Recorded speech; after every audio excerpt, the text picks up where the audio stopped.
Cover your ears, darling.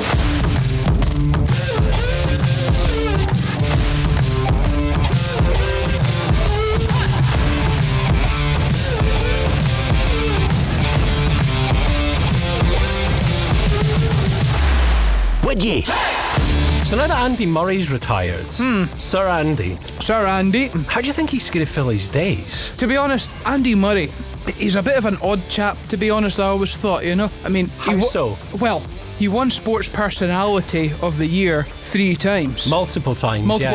To win that award, I thought he would have needed to have had a personality. You see, I feel sorry for him. Everyone levels this accusation. Oh, he's got no personality. He has a personality. Just a very dour one.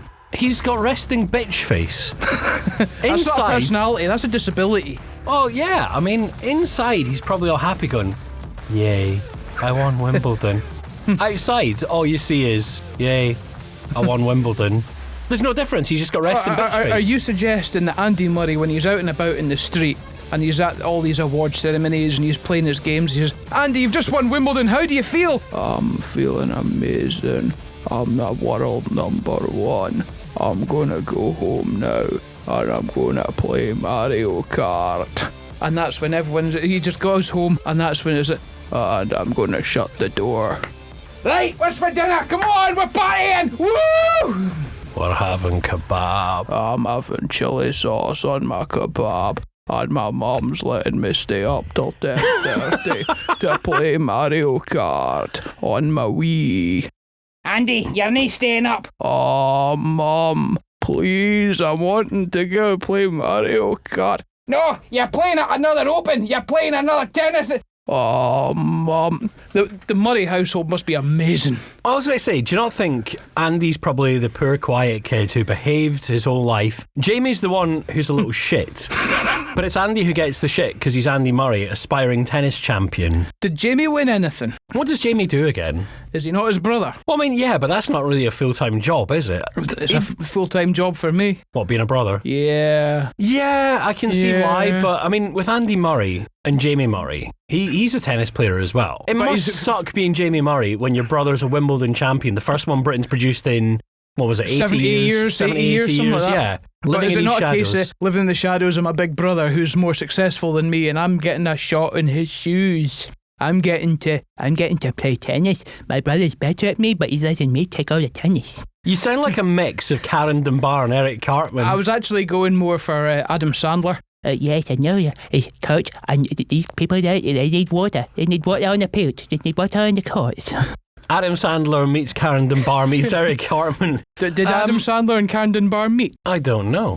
It's a show I wouldn't mind seeing just for a laugh. Maybe you can sit next to Judy Murray. Maybe Andy will get out for good behaviour. Oh, but I'm not getting to play Mario Kart today. Oh. You're obsessed with this idea that Sir Andy Murray, tennis champion, goes home of an evening and plays Mario Kart. Why would he not play Mario Kart? He's not going to constantly play tennis, is he? Well, I mean, he's got a Wii. He could play Wii tennis. But why would you want to do that? I mean, it's not as if I fill in spreadsheets for a living and I'm not going to go home and play Microsoft's spreadsheet simulator, am I? Why not? Great fun. If you're maybe a pilot or a radio DJ or something, it's great fun to play Microsoft spreadsheet simulator, but when you fill spreadsheets in all day and look, I'm going to play with my spreadsheets. But look how... I'm Andy Murray. But look how... And I'm playing Mario Kart on my Nintendo DS. Right, okay. Think how popular the farming simulator is with farmers. Farmers farm all day, have a ploughman's, go and play Jeremy Clarkson does not play Farming Simulator, I'll tell you that right now. Yeah, but to be fair, Jeremy Clarkson doesn't know how to turn on a computer. No, but he still doesn't play Farming Simulator. Do you think he goes, I'm the greatest farmer in the world. And I'm now playing with a tractor on my Nintendo. Doesn't quite work out. No, probably not. I apologise in advance for my Jeremy Clarkson impression. I do realise it's shite. It's the very worst Jeremy Clarkson impression in the world. Wid Yi. So now that he's actually officially retired, he's given up after the Olympics, do you think Sir Andy will join his local men's shed and give up his Tuesday afternoons to whittle? Do you want to know something? I really don't think a men's shed is Andy's cup of tea. No? No. Is that because it's full of happy people? Well, That true, but do you really think Andy Murray would really know how to use a pillar drill? Maybe. No, he wouldn't. You look at his hands, they're too soft. He's probably going to give himself an injury with a hammer because he's injured every week, that boy. A tool shed is not a place for a guy that's always constantly hurting himself. For a second there, I remember, was it Whoopi Goldberg in one of the movies, looked at somebody's hands and went, "You've never worked a day in..." Oh no, it's not Whoopi Goldberg, it's... Jaws. No, Jamie Lee Curtis in Trading Places. Don't think I've seen that one. You've never seen Trading Places? No, So it's but Eddie Murphy. I actually thought it was more like, "You goddamn shitty hands, Mr. Hooper," from Jaws, when Robert Shaw's character Quint grabbed him by the hands and said, maybe, "You can't tie no sheepshank." Maybe there's something like that in it, but I'm thinking of Trading Places. So it was Eddie Murphy, Jamie Lee Curtis, and Dan Aykroyd. Yes, I have seen this. Yeah, okay. It's very similar to Coming to America in terms of the casting. Yeah, okay. And I remember he plays Winthorpe. Okay. What's his face? Dan Aykroyd plays Winthorpe, this rich guy who's down on his luck. He's traded places with Eddie Murphy. He's now living the good life. Yeah. And he's trying to tell this to Jamie Lee Curtis, and she seems kind of sceptical about it. And then she looks at his hands and she's like, "Manicured hands. You never worked an honest day in your life, have you?" Do you want to know? I'm going to admit, I got kind of confused there because I always get confused between these two films, Trading Places and Brewster's Millions. You ever seen Brewster's Millions? I think I have, and again, I'm pretty sure Eddie Murphy's in it. No, it was Richard Pryor and John Candy. Pryor, sorry. And the whole catch with him was he was going to inherit his rich uncle's millions and millions of dollars. Yes. But he had to spend $1 billion in a day. And if he had 1 cent left over, he was going to inherit nothing. So he spent the whole day spending money on ridiculous things because that's what Richard Pryor did. I actually read Richard Pryor's book, and this is a little quote that got me. He died about 20 years ago, and I'm slagging him off, but I kind of liked Richard Pryor, to be honest with you. Very funny. Very, very funny guy. But the interviewer, his biographer that was writing the book for him, because he was in his chair with MS, he couldn't move. It was kind of harsh. Yeah. But it was one of the things that said, "So you gave up drugs about 15 years ago, Richard. Have you got any advice on how you can help that with other drug addicts?" And he said, "Getting MS helped, but I wouldn't recommend it." And that was like one of the first chapters of the book. I thought, well, at least he had a sense of humour. Solid start. Yeah. Solid start. Nah, hats off to Richard Pryor. He's some guy, Yeah. Some guy. Well, from Richard Pryor to our first Wid Yi. Let's have the Wid of Yi. the episode. Right, here we go. Wid Yi. Wid Yi. Stick seeds up your bum and keep them there until a tree grows for £30 million. 30 million? £30 million. So you have to stick seeds up your bum. They're going in the soureway. Right. Stash them. Jaggy side first, I'm assuming. Jaggy side first until a tree emerges. Until a tree emerges. Yeah. This is tricky. £30 million. What the hell kind of tree is going to come out of your arse? A Bumsai tree? a shitamore? Oh, good. I don't know. This is a tricky one. How long is it going to take for a tree to grow? A tree takes years to grow, does it? I was about to say count the rings, but... Well, there's one ring to start with. One ring to start them all. One ring to start them all, and it's my ring. Precious, my precious. I got to stick a seed up my bum hole. Yeah, that's too much for Gollum. Yeah. £30 million. You could get a good surgeon in to remove that afterwards. I don't know. I reckon there'd be some sort of root canal treatment there at some point. Do you want to know? Here's a genuine one right here. What kind of tree are you wanting to plant in my arse? I don't know. Well, do you want to know why I'm asking? If you're going to give me a fruit tree, I grow a fruit tree out of my fruiter. But I want to know what grows out of a fruit tree that grows in your arse. Are you going to have jobby flavoured fruit? Or is it actually going to be jobbies hanging from trees? That's low-hanging fruit. Very soft in the middle. That's when you know it's ripe. Oh, God. I don't know. I mean, there's no specifics here. This one's come in anonymously, thankfully. Well, do you want to know? I'm going to say no, because if a tree grows out there, I'm going to be pissing toothpicks for the rest of my life.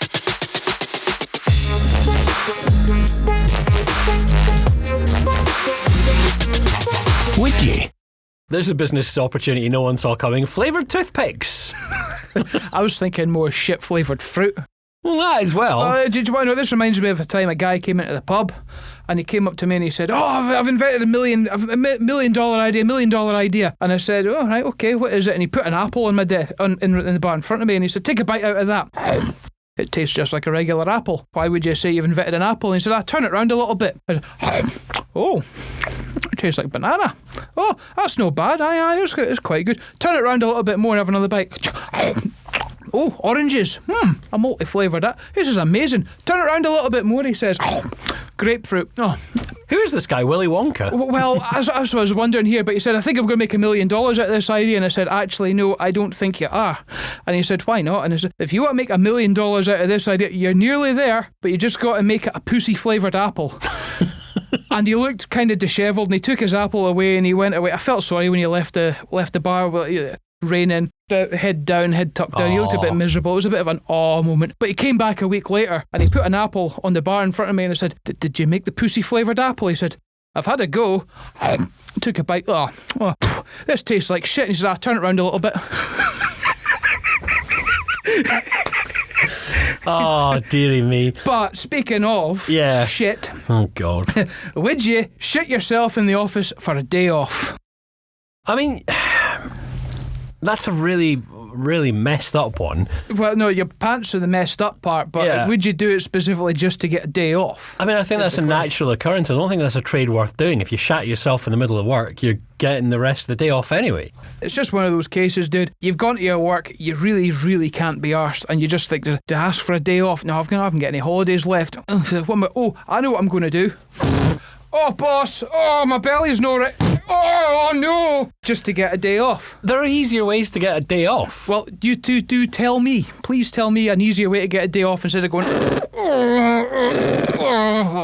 I'm sorry, I've just spewed. You never used that one before? No, I haven't actually. Well, where's the fun in shitting yourself at work? You get a day off out it. But you'd also inherit a nickname. You'd be like Shitty Pants Smith. And that's where you get to say, yes, I have a nickname. I got the day off work. Do you really think that trumps shitting yourself? I don't know. This is your Wid Yi, so it's really you that's got to ask this. I mean, it's disappointing. Right, how often have you used the one, I've just been sick, to the point where it's actually unbelievable? The boss is thinking, never. You've never used that one? No. I did phone in once. Now you do realise if your boss listens to this now, he's going to think, see, next time he says he's going to puke. I'm generally never off work ill, yeah? I'm the same. I remember one time I was working as a sales rep and we had this Christmas party, and for whatever reason somebody in management decided we were going to this little fancy French restaurant for a Christmas meal. Lovely food, but it's that thing of, like fine dining where you get a burger that you need tweezers to pick up because it's so bloody small. That kind of place. Okay. And it didn't help that we'd been dancing in the work boardroom for about 2 hours with glow sticks and shots of apple sours before we went out for food. Whoa, in the workplace you were drinking apple sours? Yes. Wow. In the boardroom. Now, that's living the dream. It's living the dream, except this is a Thursday afternoon. Some bright spark decided not only were we not having anything substantial to eat, this next bit's true, we were not allowed to order vodkas. The managing director kept going around going, that's vodka. That's £2.50. Oh no, that's vodka. Yeah. So she kept going around nipping everyone for drinking vodka. And then we went for this really fancy fine dining meal that just turned out to be a bit of a damp squib because it's not what you want at your work's Christmas party. You want carnage. You want carnage. You want gossip. You want something that's not going to make you hungry 30 seconds after eating, because genuinely, this place has a chipper next door. Ooh. And I'm pretty sure... I'm already sold in the chipper. At the end of the night, or at the end of the meal, I am sure at least 2 or 3 people went straight into the chipper next door to get something to eat since they were disappointed. So anyway, this night carries on. Bear in mind, it's a Thursday night. Everyone's expected to go to work on the Friday. It used to be student night back in the day, did it? Used to be. I was the guy who decided at the end of the night, when it was my time to go home, right, well, I'm going to just walk home, try and sober up. I got in at 5 in the morning. And when did you start work? 9 o'clock. Yeah, you can see where this is going already. I'm sat in the shower leaning against the wall going, oh God, oh God, oh God. I ended up having to phone in, just go like, I ain't coming in today, I'm still drunk. See you in the new year. What about your car? I won't be driving for 3 days. And I genuinely did not drive the whole weekend. That was Friday morning, went back to my bed, and I think I emerged on Monday, went and got the car, then drove home again. Oh. So, that was an easier way of getting time off work rather than shitting myself. So you're basically saying you wouldn't shit yourself in the office for a day off, is that what you're saying? Yes. Well, you've kind of reminded me of another party that I had with Did my you work. Shit yourself? No, I did not, but I did organise a surprise bukkake party for my boss's wife. Oh, God. The whole office came. Wid Yi.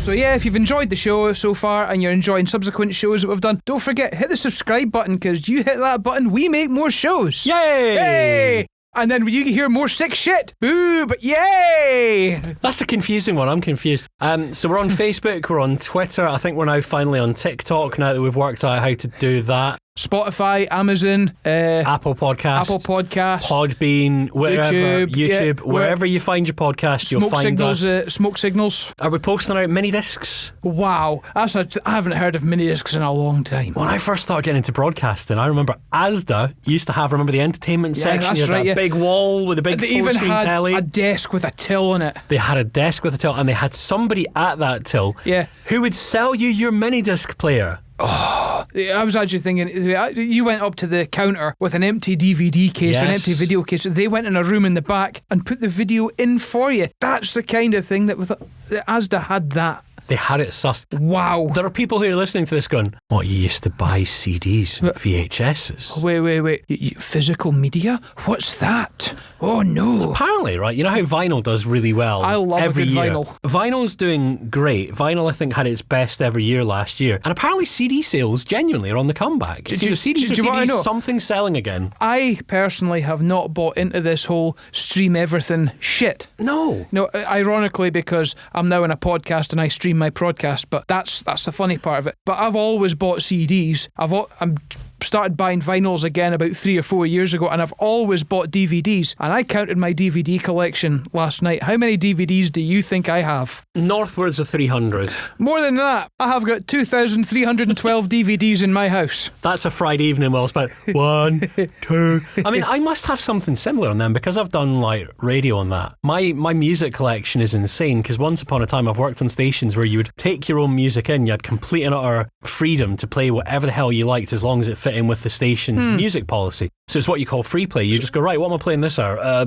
No Iron Maiden then? A little bit. A little bit. Run to... No, that's old Iron Maiden. I'm talking like unknown Iron. They've got a lot of epics. 10, 15 minute long songs are brilliant. I did, however, the day that Meatloaf departed this dear world, I did manage to angle playing the entirety of Bat Out of Hell. The full 9 minutes 52 seconds. And I remember doing this going, right, well, HR are going to sack me, and I think HR were nervously looking on going, but that's not on the playlist. But what was so offensive about a slightly longer guitar solo and that whole sad bit at the end that comes at the power chords? What's so offensive about that, people? I love the piano solo at the start of Bat Out of Hell. You know, it just goes all kind of old time jazz. It's mental. Oh yeah, that's the first minute and a half, 2 minutes of the song.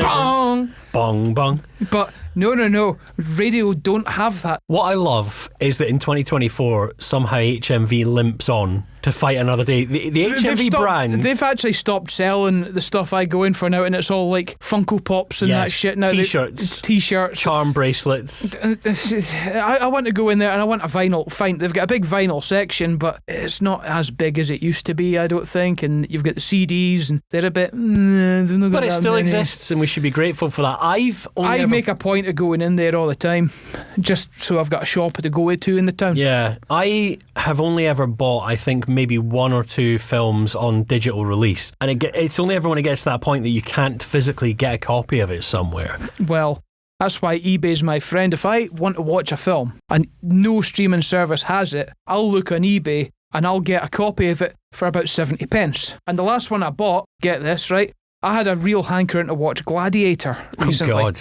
The original 2003 version with Russell Crowe. Because the new one's coming out, and I haven't seen Gladiator in 20 years. I didn't have it on DVD, funnily enough, and I got a copy on eBay for 70p or whatever it was. Now, here's the thing. You can rent that from Amazon Prime for £1.99. Yeah. I own a copy for 70 pence and I can watch it any time I want. You know what really boils my piss? Figure. There are certain films that are coming out now that you can't physically buy. 28 days later, you can't get that anymore at all. I have a copy, I'll sell So you. do I. The one it's I'm worth thinking a fortune. of. The one I'm thinking of, right, is the Tetris movie, which was directed by a guy called John S. Beard. Yeah, and that's streaming only. Apple bought the rights to that. I still haven't seen it. I know so many people. This is almost like a weekly conversation at work. Oh, have you watched the Tetris movie yet? No, can't be bothered getting Apple. Now, you cannot buy it. I think it came out limited edition in America, right? You won't get it in this country. No, you don't. And even the And that American sucks version, ass. you can buy on eBay for about 150 quid. Now, I'm sorry, Tetris is a brilliant movie. You need to watch it. I'm not subscribing to another streaming service just for one film, no. I managed to black a free trial of it. We had to get Dad a telly, and we went for a telly specifically that had the free